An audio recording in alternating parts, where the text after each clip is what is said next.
Beneath the surface of our hurried lives lies a rhythm, subtle, eternal, and often overlooked.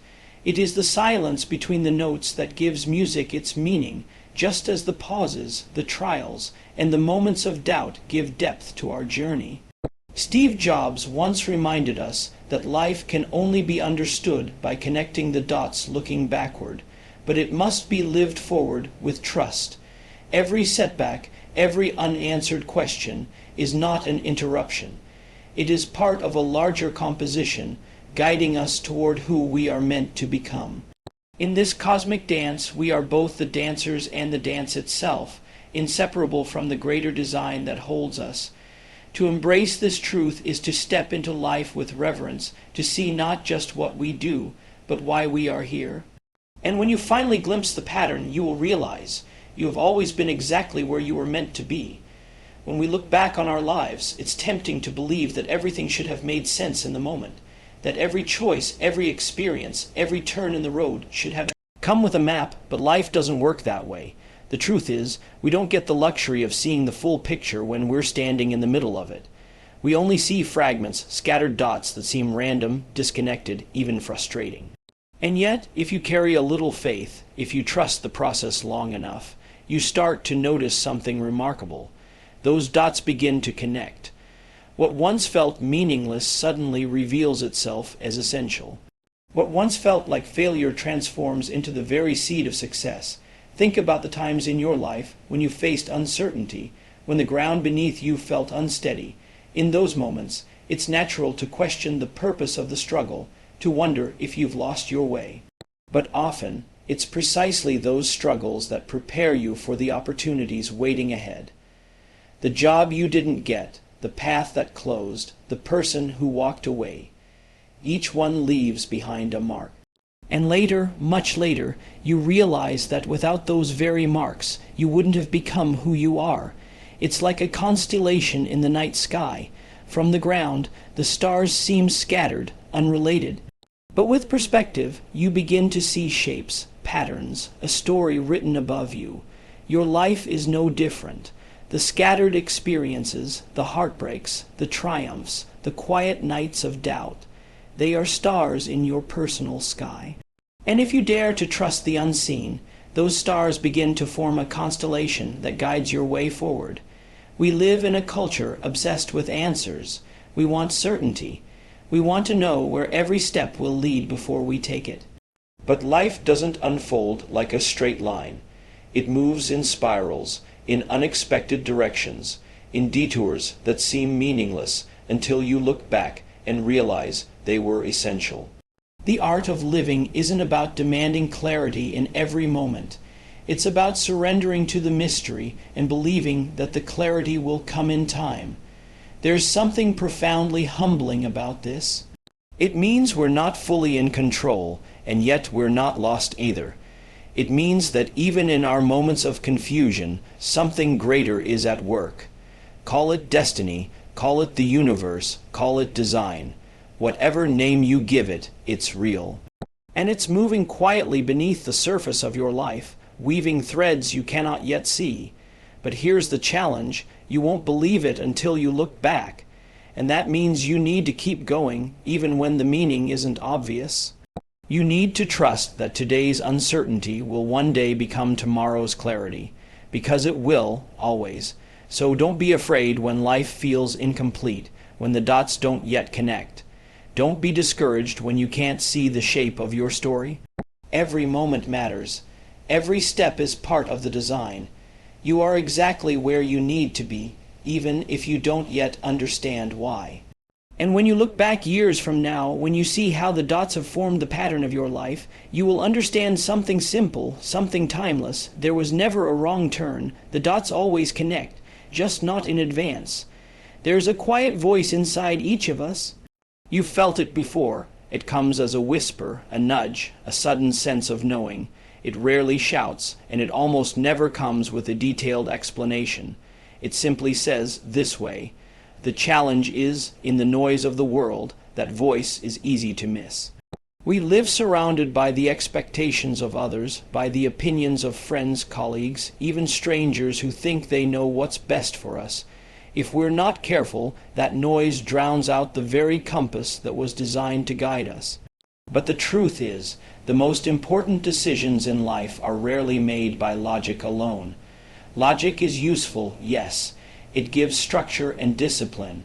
But intuition has a wisdom that runs deeper than calculation. It's like the pulse of something larger moving through you, drawing you toward what feels alive, even if it doesn't make sense on paper. And often, those are the very choices that change everything. Think about the turning points in your life. Maybe you pursued a path that didn't seem practical, yet it lit a spark inside you. Maybe you walked away from an opportunity that everyone else thought was perfect, but deep down you knew it wasn't yours. Later, when the pieces fell into place, you realized that quiet decision wasn't foolish. It was the beginning of alignment, the moment you chose authenticity over approval. The world will try to convince you otherwise. It will hand you maps that are safe, predictable, and tested. But those maps aren't written for your soul. They're written for averages, for patterns, for other people's lives. And if you follow them too closely, you might succeed in the eyes of the world, but fail in the deeper sense. You'll fail yourself. You'll miss the life that was meant only for you. Intuition is often inconvenient. It doesn't wait until everything is clear. It doesn't guarantee applause. In fact, most of the time when you choose to listen, people around you may not understand. But that's the nature of truth. It doesn't need to be understood by everyone. It just needs to be honored by you. The greatest creations, the most meaningful paths, were born not from consensus, but from conviction. They began when someone decided to trust the inner whisper, even in the face of doubt, even in the face of failure. Because here's the thing, failure itself changes shape when it's guided by intuition. When you fail while following your heart, it's not wasted. It's instruction. It's refinement. It's a way of being shaped into someone who can carry the vision forward with even greater clarity. Listening to that inner voice requires courage, but courage doesn't mean the absence of fear. It means moving forward even when the fear is present. And every time you do, the voice grows stronger. It becomes less of a whisper and more of a steady rhythm you can trust. Over time, it becomes the most reliable compass you'll ever have, not because it gives you certainty, but because it keeps you aligned with who you really are.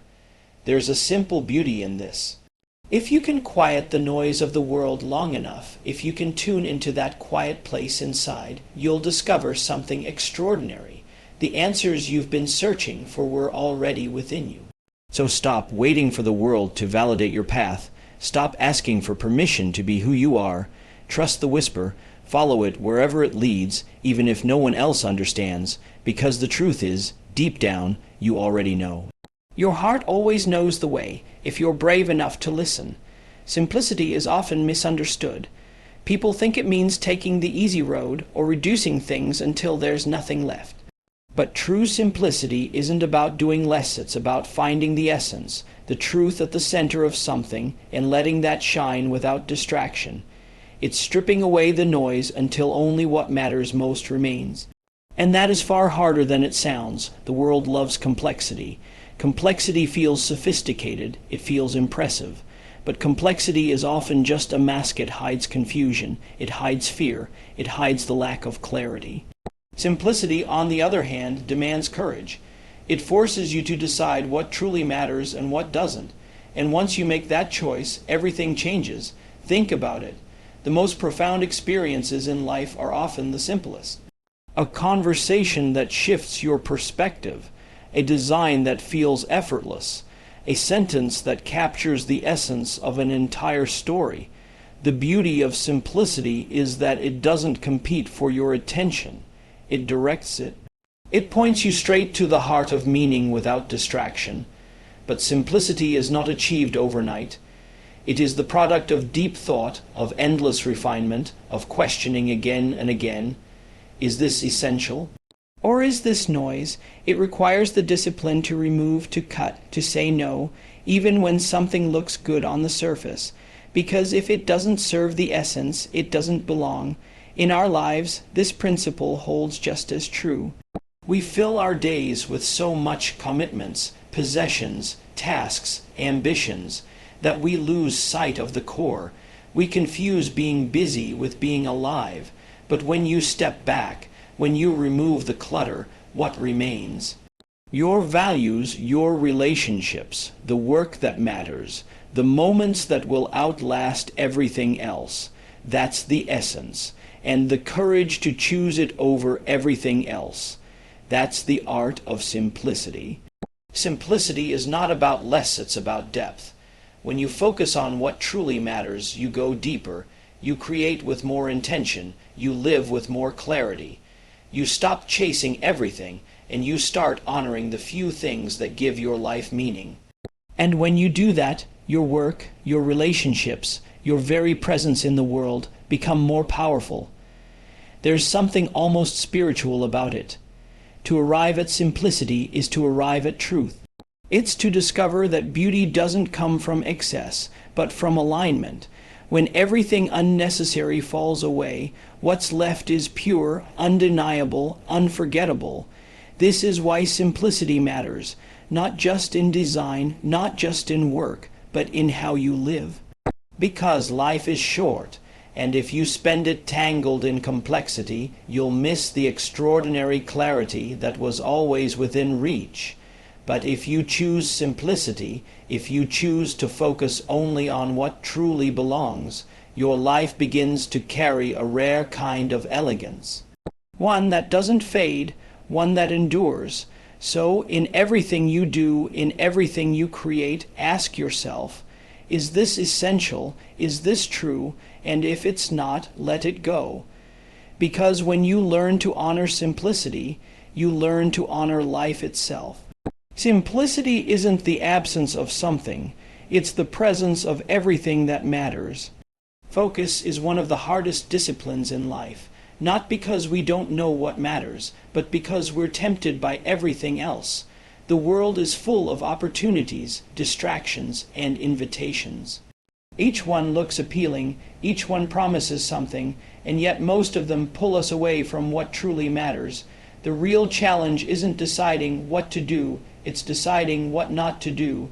Saying yes is easy.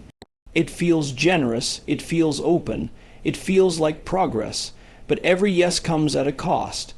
Every time you say yes to something that doesn't truly matter, you are quietly saying no to the thing that does. And over time, that dilution robs you of your energy, your clarity, and your ability to do great work. The truth is, focus isn't about doing more. It's about daring to do less. It's about having the courage to cut away the distractions, even when they look attractive, even when they come with applause. Because until you do, you'll never have the depth, the intensity, the devotion needed to create something extraordinary. Think about a magnifying glass. When it spreads sunlight over a large surface, nothing happens. But when the lens narrows that light into a single point, it becomes powerful enough to start a fire. That's the power of focus. When your energy is scattered, it's harmless. When it's concentrated, it's unstoppable. But let's be honest, saying no is uncomfortable. It risks disappointing people. It risks being misunderstood. It risks closing doors that might lead somewhere.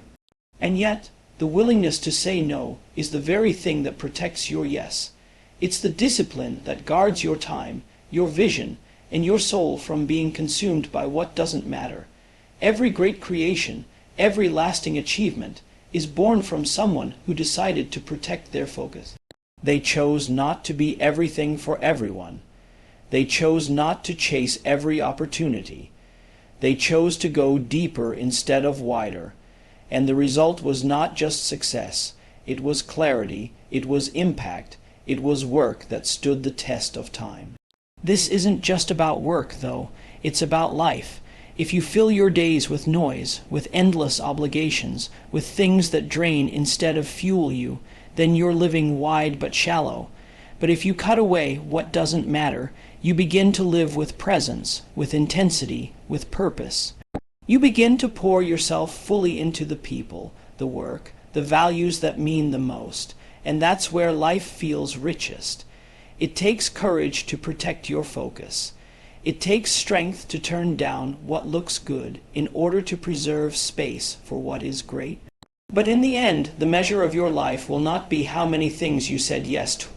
It will be how deeply you devoted yourself to the few things that mattered most. So, learn to say no. Learn to let go. Learn to honor your focus as if it were the most precious resource you have, because it is. Your time, your energy, your attention, these are finite. You can spend them anywhere, but you cannot spend them everywhere. Choose carefully, choose boldly, choose with clarity. What you choose to eliminate defines what you can truly create. There's a certain clarity that comes when you remember that your time is limited. Most of us live as if the days are endless, as if we have an infinite supply of tomorrows waiting for us. But the truth is, life is fragile. None of us know how much time we really have, and when you confront that fact, not in fear but in honesty, it changes everything about the way you live. Mortality is not something to run from. It's not a curse. It's a gift. It strips away illusions. It reveals what really matters, and it forces you to confront the question most people avoid. If today were my last day, is this how I would want to spend it? When you hold that question close, it has the power to cut through distractions, to silence fear, and to remind you of what deserves your attention. Think about how often we waste our energy worrying about things that don't matter. What other people think, whether we'll be judged, whether we'll fail. But if you truly knew your time was short, those fears would evaporate. You'd stop living someone else's script. You'd stop holding yourself back. You'd start showing up with urgency, with honesty, with courage. There's a strange beauty in the fact that life's impermanence gives it meaning. If we lived forever, nothing would carry weight. There would be no reason to risk, no reason to love fiercely, no reason to create something lasting. It is precisely because time is finite that every choice becomes precious. Every moment is amplified. Every act becomes significant.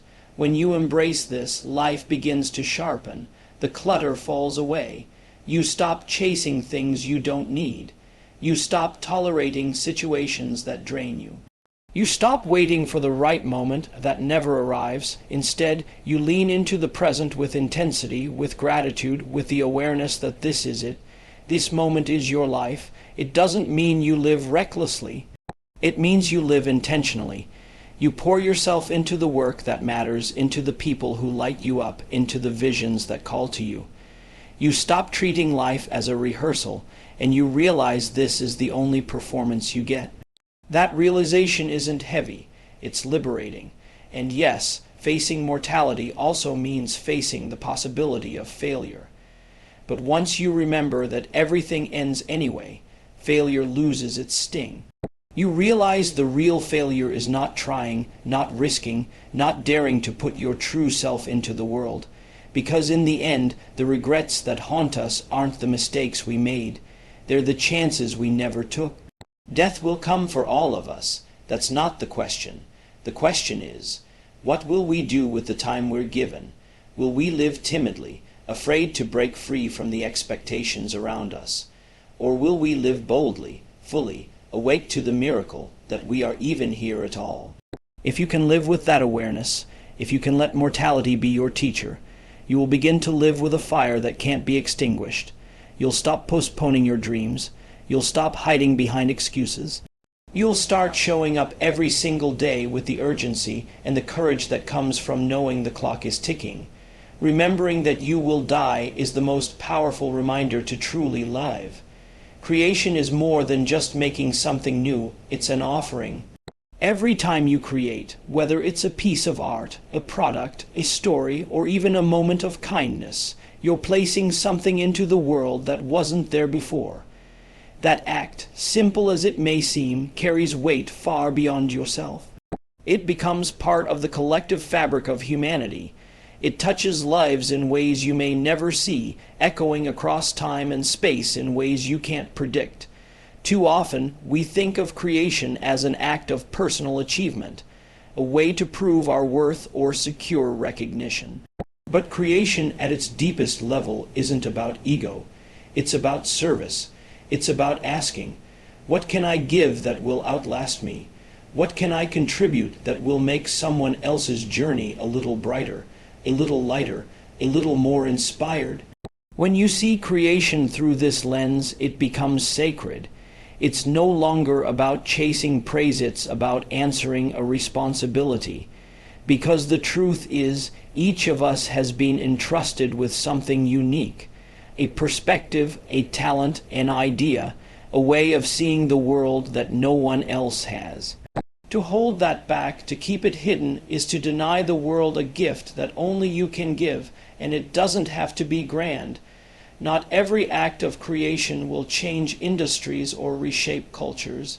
Sometimes the most powerful contributions are quiet ones. The song that gives someone hope, the story that reminds them they're not alone, the design that makes their life just a little bit easier. The point isn't the scale of what you create. The point is that you create, that you give, that you share the spark you've been entrusted with. But with that comes responsibility, because what we create doesn't vanish when we walk away. It ripples outward, influencing the people who encounter it. That's why intention matters. That's why care matters. That's why the pursuit of excellence matters. Because every act of creation leaves a fingerprint, and those fingerprints, over time, become your legacy. Think about the things that have moved you most, the ideas, the tools, the works of art that shifted your path. Someone created that. Someone poured themselves into it. And whether you knew their name or not, their work became part of your story. In the same way, what you create will become part of someone else's story. That's not a small thing. That's the quiet miracle of being human. We are constantly shaping and being shaped by the creations of one another. When you embrace this truth, creation becomes less about personal ambition and more about communion. You realize you're part of something much larger, a chain of giving and receiving that stretches across generations. Your work is one note in a symphony far greater than you, but without your note, the song would not be complete. So don't hold back. Don't wait until it's perfect. Don't convince yourself that what you have isn't worth sharing. Put it out into the world and let it find the people who need it, because it will. It always does. Every act of creation, no matter how small, is a declaration that you were here, that you saw the world, and that you chose to add to it. To create is to serve, and in serving, to leave behind a trace of eternity.